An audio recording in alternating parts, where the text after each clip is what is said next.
그러니까 이게 어쨌든 우리 그동안 우리나라 영화에서 이런 크리처가 나온 적이 있었나? 티라노의 발톱 뭐 이런 건 있긴 있으니까. 여튼 이제 새로 만든 어떤 저 크리처가 있는 거잖아요. 요거에 대한 평가는 어떤 분들은 뭐 저 뭡니까 그 아바타에 나오는 그 네. 따라했다 아니면 진격의 거인 진격의 거인이다. 따라했다 뭐 이런 등등의 얘기가 있던데. 저 같은 경우도 그걸 생각했어요. 그러니까 네. 저도 처음에 나왔던 그 머리 긴 외계인, 네. 외계인을 보자마자 진격의 거인이네. 예. 이렇게 생각을 했어요. 바로 반사적으로 튀어나왔고 여러 크리처들을 모방한 것 같다. 뭐 영향을 받은 것 같다는 얘기들이 많이 나오죠. 뭐 프로메테우스 얘기하시는 분들도 있고, 뭐 일본 만화들, 네. 이게 뭐 클레이모어라든지 뭐 이런 만화들 생각하시는 분들이 많이 있어요. 네. 근데 저는 이제 이거 문제가 뭐라고 생각하냐면 저는 CG 문제는 아니라고 생각해요. 왜냐면 CG는 저는 이 정도면은 충분히 했다고 생각해요. 근데 CG가 안 좋게 보이는 이유는 톤이랑 안 맞아서 그래요. 그러니까 너무나도 리얼리즘, 하이퍼 리얼리즘을 표현을 해놓고 거기에 괴수가 나오니까 그게 튀어 보인 거예요. 실사 톤이랑 이제 네. CG 톤이 안 맞았다. 그러니까 CG 자체만으로 보면은 훌륭했다. 네. 근데 이게 안 맞게 만든 게 문제다라고 생각하고 그 다음에 이게 크리처가 어떤 것이냐를 생각해 보면 크리처는 무섭거나 기괴해야 되잖아요. 무섭거나 기괴하게 만들려면은 어떤 두려운 낯섦이 있어야 됩니다. 그러니까 두려운 낯섦이라는 게 뭐냐면 이런 거예요. 그 아예 처음 보는 괴물인 게 아니라 낯이 익은 거에서 낯설어질 때 기괴함, 공포가 나온다라고 얘기를 하거든요. 그게 무슨 얘기냐면 마네킹이 무서운 이유가 뭐냐. 마네킹이 낯이 익은 이유는 인간과 닮아서고 근데 그 마네킹이 움직여. 낯설어졌죠. 그런 무서움이 오잖아요. 이런 건데 이건 반대로 가는 거예요. 낯설어야 되는 미지의 존재인 외계인이 보는 순간 낯이 익어.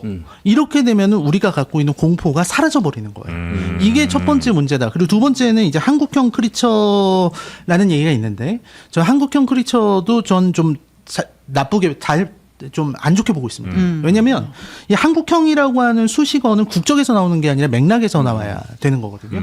그러니까 우리가 그 괴물, 봉준호 감독의 괴물을 보면 괴물은 한국적인 크리처가 맞아요. 왜냐면 그 괴물의 디자인 때문이 아니라 그 괴물이 이 한강이라고 하는 지역과 거기 있는 매점과 거기에 살고 있는 이 가족들의 삶이랑 접합되어 있어요. 그래서 한국형 크리처라고 말할 수 있는 거죠. 근데 이 외계인들은 그런 접합부가 있느냐? 맥락이 없다? 굉장히 헐겁다. 그래서 이런 맥락만으로 봐서는 어디서 가져온 크리처처럼 보이기 때문에 한국형 크리처라고 보기는 좀 어렵지 않는가. 김시선님. 뭐요? 설득된 거예요?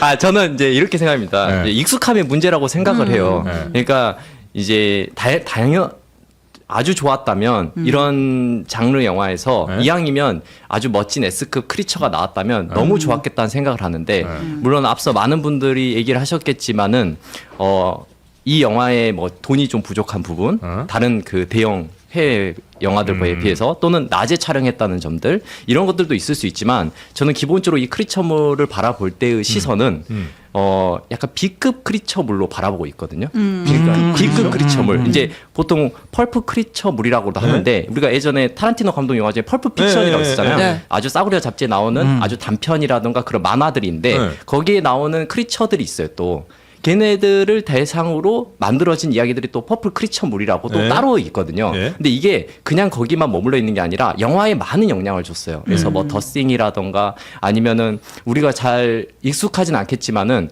뭐 이를테면 예를 들면은 제가 이제 부천 국제 판타스틱 영화제라고 있는데 피판이라는 거기에 굉장히 다양한 영화들이 틀어지는데 거기에 뭐 살인 청바지 이런 영화들이 있어요. 이를테면 청바지가 입으면은 이뻐지는데 그 청바지가 괴물로 변해서 사람의 몸을 이제 갈기갈기 찢기는 뭐 이런 단순하고 어색하지만 그냥 단순히 그걸 재미로 그냥 즐기는 거거든요. 이런 B급 크리처물의 영향을 받은 영화라고 저는 그냥 봤어요. 그래서 그걸 어색하게 바라보진 않았습니다. 그래서 이건 익숙함의 좀 문제가 아닌가 싶기도 하거든요. 그래요? 네네.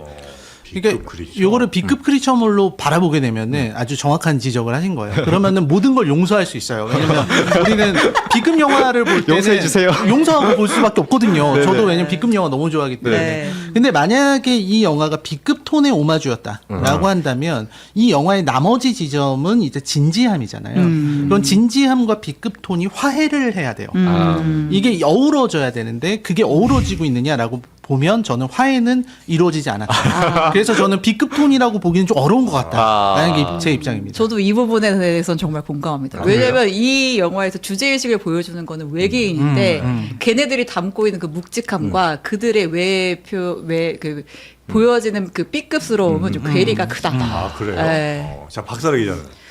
저는 사실 이게 크리처 CG가 저도 그렇게 중요하다고 보지는 않아요. 결국에는 여기서 미지의 외계 생명체가 와서 우리가 뭐 고통을 받고 있다든지 아까 말씀하신 잘못된 믿음을 가지고 거기서 벌어지는 어떤 뭐 의사소통 부재의 문제라든지 그런 게 주제 의식이기 때문에 CG와 크리처의 정교함을 논함으로써 이 영화를 평가하기에는 조금 그래요? 네, 그렇지 않나. 실제로 그 최근에 이와 유사한 건 아니지만 아주 거장 한 분이 외계인 영화를 또 하나 가지고 왔거든요. 디스클로저 데이라고 맞습니다. 스티븐 스필버그 감독이 네. 만드셨는데 이거 여기서도 보면 외계인이 그렇게 더 좋을 수도 있는데 퀄리티가 그렇게 외계인을 본질적으로 앞에 내세우지도 않고 그거 자체에 큰 의미를 두지도 않아요.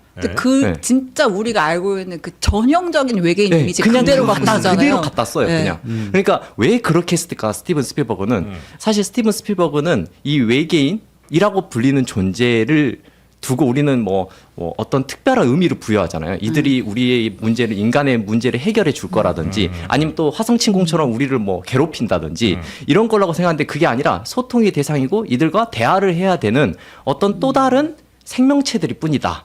라는 식으로 약간 격화시키거든요. 그러니까 어떻게 보면 이 스티븐 스필버그도 왜 이 시기에 이런 영화를 만들었을까 생각도 해보고 또 호프라는 영화도 이 시기에 이런 것들이 나온 걸 보면은 그냥 단순히 우리가 지금 외계인이라고 계속 특정 지어서 말하는데 저는 여전히 이 생명체가 뭔지 모르겠거든요.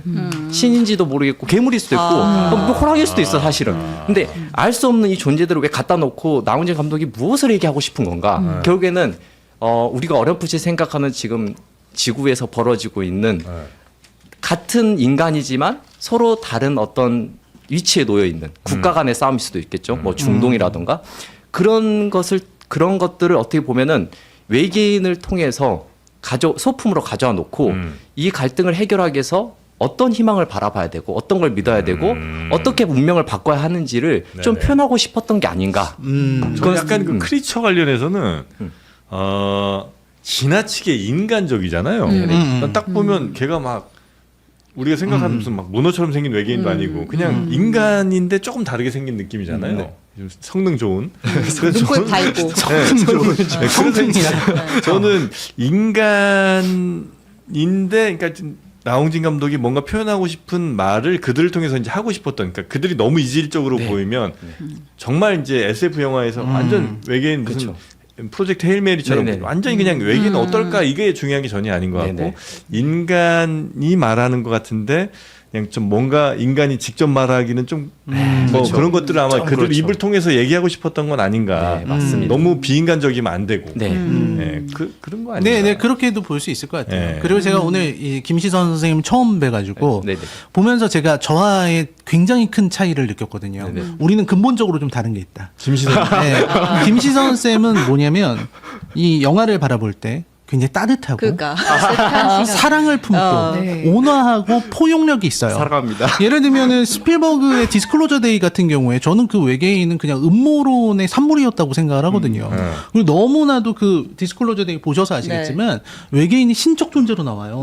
그 외계인을 찾아가는 그 과정은 성경의 일부를 떼온 것처럼 맞습니다. 보인다고 해요. 네. 그런 부분을 놓는 것만 봐도 스필버그가 어떤 사람인가를 난 알 수 있다. 이런 식으로 저는 비판적으로 접근을 하는데 네. 이제 포용을 하시는 거죠. 기본적으로. 기본적으로. 이 시기에 그 두 감독이 다른 대답을 내놨다는 게 재밌는 것 같아요. 네. 알겠습니다. 근데 약간 인간스럽게 만들어야만 네. 이제 그들이 흘렸던 눈물 같은 것들이 더더욱 우리에게 아. 임팩트가 있을 설득이 수 좀 되고. 있죠. 근데 저는 이제 여기에서 묘사될 때 되게 이제 뭐 독창적이냐 아니냐 B급이냐 아니냐를 떠나서 인간스럽지만 굉장히 혐오적으로 묘사가 되잖아요. 그 이제 외계인 해부할 때 보면은 막 왜 이렇게 딱딱하고 막 되게 막 냄새 나고 막 진물 같은 거 나고 끈적거리고. 끈적거리고 막 그리고 막 되게 더럽게, 그러니까 되게 혐오의 대상처럼 나오는데 그래서 우리 얘네를 되게 타자화하고 적대화하는 근거로서 그런 외경 같은 것들을 우리 활용을 하는데 사실은 이제 그들도 오히려 인간보다 더 인간미를 갖춘 자식을 위해서 투쟁하고 눈물을 흘리고 희망을 갖는 그런 존재였다라는 걸 부각하기 위해서 인간의 형태를 띠되 인간보다 더 혐오스러운 특징을 지닌 이렇게 만든 게 아닐까. 정확한 지적이라고 생각합니다. 아, 그래요? 네, 왜냐면 혐오에 대한 저의 해석, 네, 지적은 아니고. 네. 거기 대사 중에 왜 그런 되게 특이한 대사 있잖아요. 왜 여기에 뭐 그게 없네? 그 부분 있잖아요. 이렇게 하잖아요.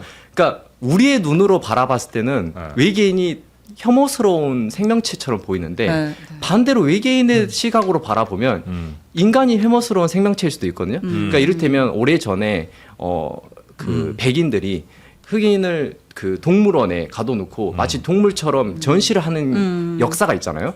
그런 것처럼 어떻게 보면 이게 서로가 서로를 이해하지 못했을 때 그것을 혐오로 바라보는 것 그리고 그것이 우리가 다르기 때문에 뭔가 혐오스럽다라고 믿는 것 이게 문제이지 않나라고 이렇게 드러난 것 같아요. 네.